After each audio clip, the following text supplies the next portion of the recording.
मैया कहाँ से आई हो मेरी माँ? जलगांव। कौन कौन आया आपके साथ? भैया है। तो भाभी भाई आपको छोड़ने आए हैं? छोड़ने आए को मेरे को। क्यों? पासी सेवा करने को भगवान पास दे रहना मैंने कोनी नहीं है मेरे को समाने को। पति आपके कहाँ है? मर गए पति मर और गए। बेटा? सासू भी मेरी, पति भी मेरे, ससुरा भी मेरा मेरा। और बेटा? बेटा भी मेरा। कोई नहीं है। बेटा नहीं है? नहीं है। और बेटी? बेटी एक जमी एक है। एक लिए। कहाँ है? ये बड़ी बेटी है बस। माँ को माँ है घर मत करी। ये कौन है? भाई हैं आपके? भाई है भाभी है मेरी। बात कराओ भैया। भाई भाभी आप लोग हैं, मैया को छोड़ने आए हो? हाँ, हम छोड़ने आए मैया को ऐसा कि हम भी अभी बेटे के पास रहते हैं, फिर बहू बोलते हैं मैं किसका किसका करूँ, इसलिए बोली।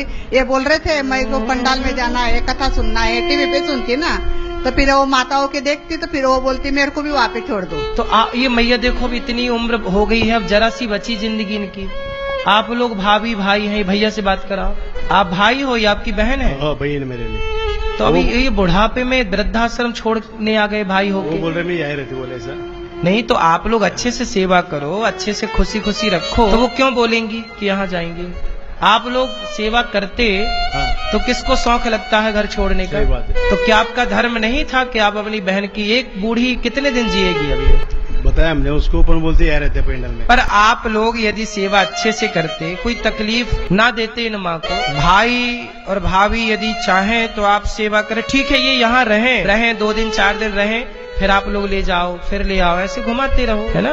पर देखिए, बूढ़े का सहारा बनना चाहिए, हमें बूढ़ों को अपने से दूर नहीं करना चाहिए। बूढ़ों का आशीर्वाद भगवान का आशीर्वाद होता है, बूढ़ों की दुआएं ईश्वर की दुआएं होती। गौरी गोपाल आश्रम में ये माताएं रहती हैं। अब सोचिए, यहाँ पर आज मैया को एक भाई और एक बहन, आज एक मैया को लेकर यहाँ आए, जो अब यहीं रहेंगी। हमें दिक्कत नहीं है न माओ से।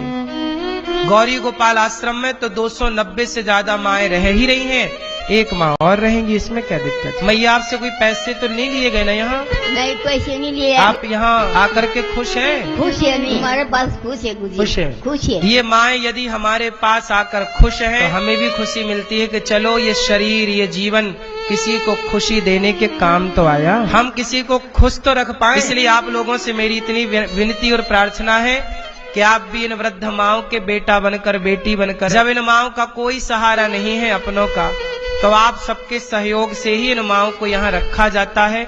इन माओं से 1 भी रुपए नहीं लिया जाता। आप सब जो सहयोग करते हैं, आप सबके सहयोग के बल पर यहाँ 290 माओं को समय से भोजन मिलता है, समय से दूध मिलता है, समय से सेवा। आप भी इन माओं के बेटा बेटी जरूर बने। और आज अष्टमी है,